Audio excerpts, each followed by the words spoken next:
नमस्कार। नवरात्रि में हम कितने सारे रीति रिवाज निभाते हैं, है ना? पर कभी सोचा है कि इन प्रथाओं के पीछे की असली कहानी क्या है? आज हम चैत्र नवरात्रि की ऐसी ही दो खास परंपराओं के पीछे की प्राचीन कथाओं में उतरेंगे। एक जौ बोने की और दूसरी व्रत रखने की। सबसे पहले हम जौ की पवित्र परंपरा से शुरू करेंगे और फिर जानेंगे देवी शाकंभरी की अद्भुत कहानी। उसके बाद हम एक ऐसे व्रत की कथा की ओर बढ़ेंगे जो अनजाने में रखा गया था और देखेंगे कि कर्म और कृपा का फल क्या होता है। और अंत में नवरात्रि व्रत के सही विधान पर भी नजर डालेंगे। तो चलिए अपनी पड़ताल शुरू करते हैं इस आम सी दिखने वाली पर बहुत ही गहरी चीज से, जौ। आखिर इसका नवरात्रि से क्या कनेक्शन है? तो सबसे पहला और जरूरी सवाल, नवरात्रि के पहले दिन मिट्टी के बर्तन में जौ क्यों बोया जाता है? ये जो इतना सरल सा अनुष्ठान दिखता है ना, इसके पीछे एक बहुत बड़ा पौराणिक रहस्य छिपा है। इस परंपरा की जड़ें हमें सीधे दुर्गा सप्तशती में मिलती हैं, जो देवी की महिमा का एक प्राचीन ग्रंथ है।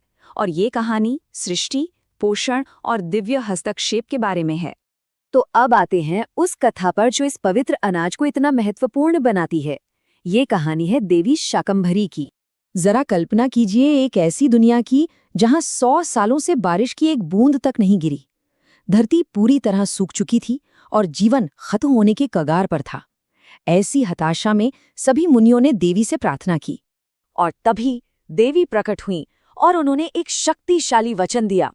अपने शरीर से उत्पन्न हुए शाकों द्वारा समस्त संसार का भरण पोषण करूंगी।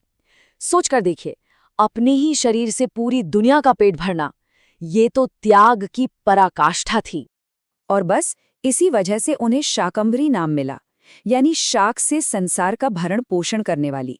और ऐसा माना जाता है कि उनके शरीर से उगने वाली सबसे पहली फसल कोई और नहीं बल्कि जौ ही थी।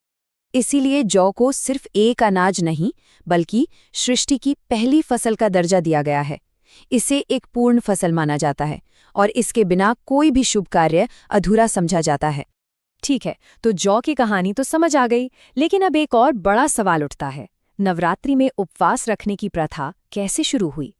इसका जवाब भी एक और बहुत ही दिलचस्प कहानी में छिपा है। चलिए अब दूसरी कथा की ओर बढ़ते हैं।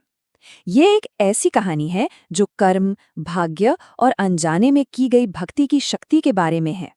कहानी का केंद्र है सुंती, एक ब्राह्मण की बेटी। एक दिन वो देवी की पूजा में शामिल होने के बजाय खेलने चली गई। इससे उसके पिता इतने ज्यादा क्रोधित हुए कि उन्होंने उसे एक कुष्ठ रोगी से विवाह करने का श्राप दे दिया। अपने भाग्य पर रोने के बजाय सुंती ने इसे स्वीकार कर लिया। उसने अपने पिता से कहा कि इंसान को अपने कर्मों के अनुसार ही फल मिलता है। ये कर्म के सिद्धांत में उसकी गहरी समझ को दिखाता है। लेकिन कहानी यहीं खत्म नहीं होती। जब सुंती अपने पति के साथ जंगल में रह रही थी, तब एक दिव्य घटना घटी। देवी दुर्गा स्वयं सुन के सामने प्रकट हुई। लेकिन दिलचस्प बात ये थी कि देवी उसके इस जन्म के किसी काम से नहीं, बल्कि उसके पिछले जन्म में किए गए एक अनजाने पुण्य से प्रसन्न थी। देवी ने बताया कि पिछले जन्म में सुंती एक चोर की पत्नी थी। नवरात्रि के दौरान उन दोनों को पकड़कर जेल में डाल दिया गया, जहां उन्हें ना तो खाना मिला और ना ही पानी। तो अनजाने में ही सही, पर उन दोनों का 9 दिनों का नवरात्रि का व्रत हो गया था। अब सबसे महत्वपूर्ण बात ये थी, देवी ने सुंती से कहा कि अगर वो अपने पति को ठीक करना चाहती है तो उसे उस अनजाने में हुए 9 दिनों के व्रत में से सिर्फ 1 दिन का पुण्य अर्पित करना होगा। सोचिए, उस अनजाने व्रत की शक्ति कितनी ज्यादा थी। जब सुंती ने ऐसा किया और उसका पति ठीक हो गया, तो देवी ने प्रसन्न होकर सभी भक्तों के लिए नवरात्रि का व्रत करने की सही विधि बताई। यह विधि आज भी प्रचलित है। 9 दिनों का उपवास रखना, घट स्थापना करना, फूलों से देवी की पूजा करना और अपनी क्षमता के अनुसार दान पुण्य करना। देवी ने यह भी घोषित किया कि इस व्रत को विधि विधान से करने का फल महान अश्वमेध यज्ञ के बराबर होता है।